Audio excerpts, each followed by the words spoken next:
Here I am, still in the Moogle screen, still with poofy hair. Look at this. Look at this hair. It's amazing. And we are here to talk about the EX Final Fantasy IVs. So, all three of them. We're going to be talking about Cecil, Kane, and Rosa in this video, evaluating what I think of their EXs, and yeah, just kind of going from there. So, quick note for anybody who is interested in Final Fantasy IV. So on the JP side, not only did we see a slew of banners for Golbez, we also saw a slew of banners for all the old characters. 9 steps for each of them. Huzzah! Not only that, a 5-step for the Demon Wall, regular banners, 5-step paid banners, and if we scroll all the way down, you can see right here, gold banners too. So good news for anybody who is hoping for Final Fantasy IV to come back with a lot of flair for old characters. They got a lot of flair. They actually did pretty well by them for anybody who's looking for opportunities to get any of these characters. Of course, on Global, Cecil was free, but that's not the point of this video. We're trying not to get too bitter about anything. So we got 3 characters to talk about. Let's talk about them. So first of all, Cecil.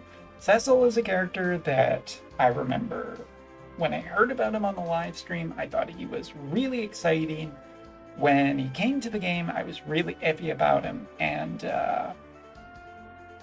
I've used him a few times, but I think that my overall impressions of Cecil came down as being pretty negative, or at least pretty mute on it. Light as an element, just I feel like it's fallen just so far out of contention a lot of the time, but then again, I see teams, mono element light teams, with Engelbert and Jaden, and I realize that's not true. But Cecil has just felt like an underperformer. More importantly, Cecil has felt like he's never ever really been good enough to be a main character. At least that's my opinion, and you are welcome to be annoyed about it, but we're going to talk about this character's EX. So what does he get? He gets some more attack, some more speed, some more defense, some more speed, some more defense, an HP node, and some new abilities. So what are the new abilities really quickly? First of all, upgrade to his support. This is the HP and defense increase. It now goes from a 12 defense increase max up to 32. Cecil can get a really high amount of defense, and that's good news for him because, yeah, he's never felt as tanky as he was advertised to be, and this is a big step in the right direction of just massively increasing his defense. Because one thing that has been said already by people I know who play the JP side, he's still slow. He is still a very slow character, and it's good that his EX does have some speed, otherwise I'd be seriously concerned. But he does get a speed boost and defense boost thanks to this. Taking a look at his other ability, one of the most contentious abilities I think ever, consuming HP to create a physical barrier for 3 times to allies, not to himself. Basically, the what's happened here, the cost is the same, 42 TP. You get an extra use of it now, and the consumed HP goes from 25% to 10%. This ability is problematic. I would say even more problematic now than it was previous. There are so many barrier breakers that if even spending 10% HP right now just doesn't feel that good for a 50% barrier, especially because it can just get canceled out.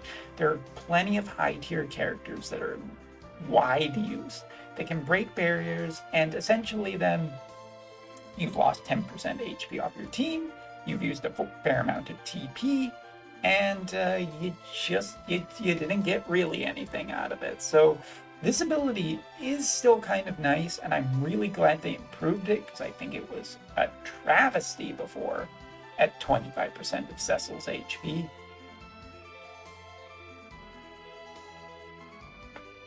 God, I just don't know how much I like this ability still, but it's definitely better. And there is something to note about where this is. on his EX scale, and I'll talk about it in a second, because we have to bring up, of course, the new ability. As you can see, massive range, single target, 3 uses, 2 hits, 26 AP, increases defense penetration by 40 for 3 turns to himself. Thank you.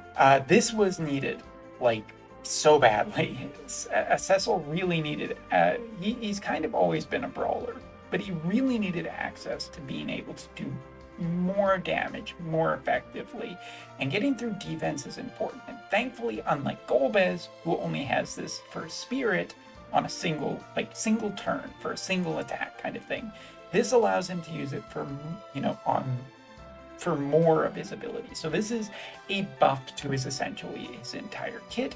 It's already 200% modifier, and its damage increases as his HP decreases.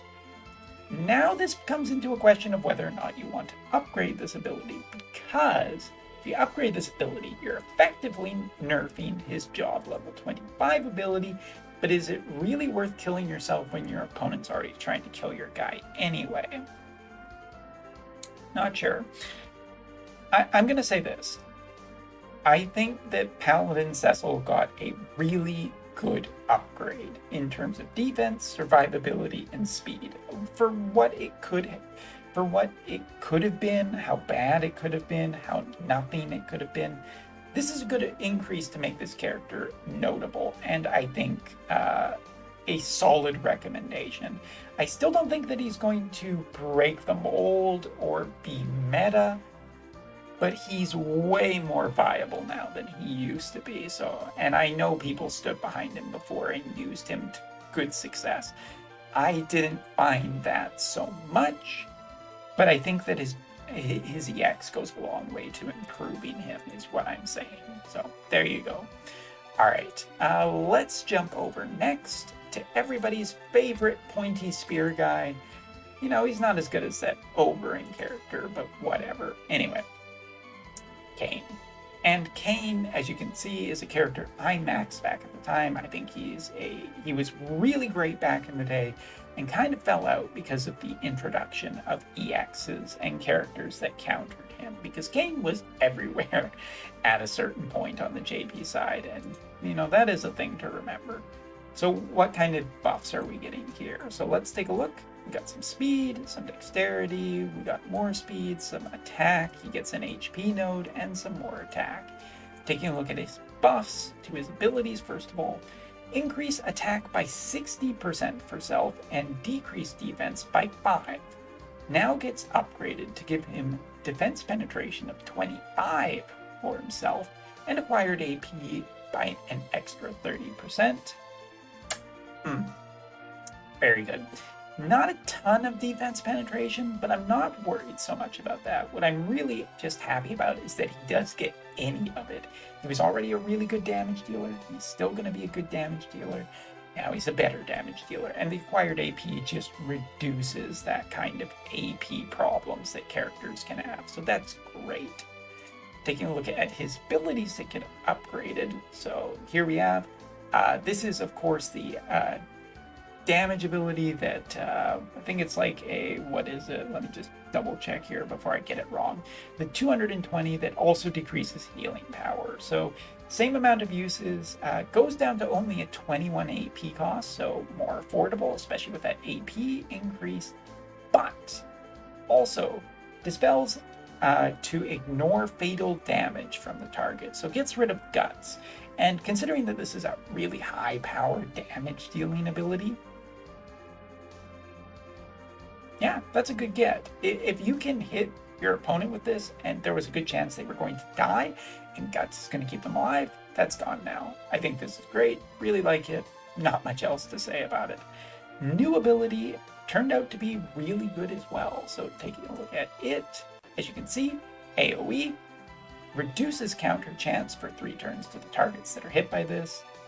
185% modifier plus an extra 60% if slow, confused, auto restore, or heal power is, I think it's heal power down. I don't think it's heal power up, but Don't quote me on that. That's not listed in here. Let me see if I can't just double check really quickly while I'm also talking about this.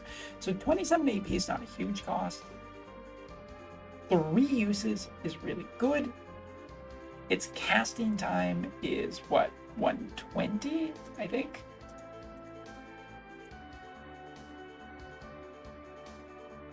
Max time 280. I think this ability is still just really good. Of course, the timing's always a little bit of concern. I'm curious if he can equip Golbez's helmet, and if it works like that. But he was a damage dealer, and he gets more damage dealing capabilities with his EX. And I think it will bring Kain into being seen again. On the JP side, you haven't seen him for a while. I think he will be coming back on the JP side. The only question is about how much. Yeah, according to Ultima, it's also healing power down. So that's basically this ability. I think Kain is very strong. Not much else to say. And the last character I actually don't possess, so we're going to have to jump over somewhere else. If we can get there. Computer's running a little iffy right now, so hopefully we get there. Oh, alright, we made it. Alright, so Rosa, taking a look at her skill tree, attack increases, magic increases, luck increases, more magic, more attack, more HP, a little bit of agility, and that's essentially it. And then we're looking at a few skills to be improved. So first of all, her restore HP to a target has now also been given the Grant Shell effect. Okay. Her nullify, poison, blind, silence, paralyze, confuse, stomp, and frostbite also removes stun and disable now, and gives a spirit increase of 25 for 3 turns to allies, and healing power by 30 for 3 turns to allies. These 2 upgrades taken in combination, I think, are really strong. However, Shell is not very exciting. It's on a single target. And as for this other ability that increases healing power and increases spirit, it is an AoE centered around herself, and that is less exciting to me. Then, looking at her newest ability, it's 50% chance to revive the target from dead with full HP. So it's essentially Arise. Yeah, thinking about Rosa, she essentially got a full White Mage upgrade, which is a little weird because her EX stats kind of push her a little bit more towards the attack side, but she didn't really get anything that overly improves her attack. She kind of just has this full White Mage upgrade, which is nice. It's always nice to have improved healing and status effect and everything, but it doesn't increase her range on some stuff. I don't know. I think that Rosa is an easy recommendation for an ice party and not a recommendation for anything else. I don't think she's as good as Aerith for different reasons, because I think that Aerith kind of have more damage options and kind of synergize better into that element than Rosa does. Rosa is the quintessential ice healer. There's nobody else who would do it better than her, and she has good support for ice-based teams. But other than that, she's a fine character, and her upgrade is fine for what I guess they're pushing her for. But I'm a little sad that we didn't see maybe a few other things. I'm not necessarily wanting to see auto revive or anything like that. Arise might be more valuable, considering that there seems to be, auto raise debuff that's starting to pop up all over the place. But yeah, Rosa, it's good. I'm not going to say that Arise is bad or her upgrades are bad. I feel like she needed a bit more. So overall, my evaluation. Cecil is probably the best upgrade for what he was to what he is now. He can do damage better, he can take damage better, and one of his key support skills is just overall better if you choose to upgrade it for that purpose. So I think Cecil got I'm going to give him an A. I've been harsh on Cecil in the past. I'm going to give Cecil an A. In terms of Kane, Kane was really good before, fell out because there were better damage dealers. I think his EX will take him up a little bit more in his damage capabilities. Kane gets an A. And Rosa, I think, gets a B+, because while essentially it allows her to be that ice healer to a more effective degree, I feel like it's the least exciting of the upgrades. I think the things I wanted to see the most was not a healing increase to just give it shell. That's pretty boring. I really wanted to see her status effect protection get some range on it so it could be casted and used a little bit easier. Even if it's really good, it just doesn't even feel as good as what Vina can do. Anyway, and Arise, I'm not going to say it's bad. It's definitely a really good get for a healer. But overall, it just doesn't feel that new and exciting. But solid nonetheless. So yeah, Cecil, the biggest improvement. Kane, I think the most solid improvement. And Rosa is the most totally fine improvement. So there you go. Anyway, thanks for watching this. Let me know if you agree with my assessments or think the characters are better or worse than I said. Anyway, thanks for watching. See you next time.